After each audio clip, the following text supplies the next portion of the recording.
but until Christ returns, this is the work. Okay. And as much as I really want Matt to be on point, I think he's doing too much. I think he's doing too much. The gospel is our mission. The gospel is our mission. If we go back to Acts chapter 2, 42, they committed themselves to the apostles' teaching, the breaking of bread, the fellowship, and the prayers. They did not reform Rome or Israel, or truly, they didn't even reform apostate Judaism. They called those people out into Christ and then told them to reject all that stuff that they used to do. You don't see anything in there about reforming. Now watch this, because when Peter goes through and explains what the Christian household is, it was actually countercultural.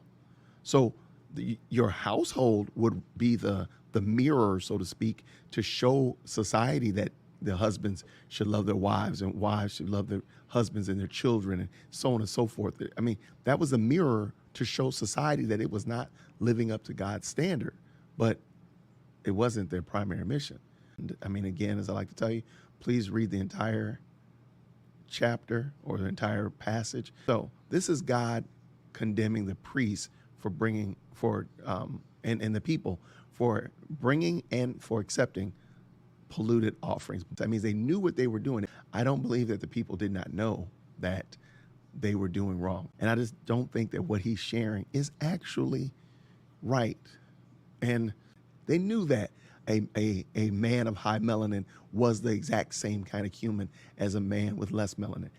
Going back to overlaying this truth of the scriptures over what we know as American racism, people know that they were violating God's law. Those persons are out of the picture now. To assume that their ancestors are guilty just because they have less melanin is not equal weights and measures. Notice he didn't name any of them. There was not one that he said, this system is not appropriate.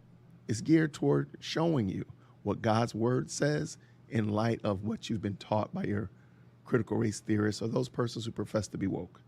May you compare every single teaching to God's word and reject anything that doesn't line up with God's word and make much of Jesus Christ.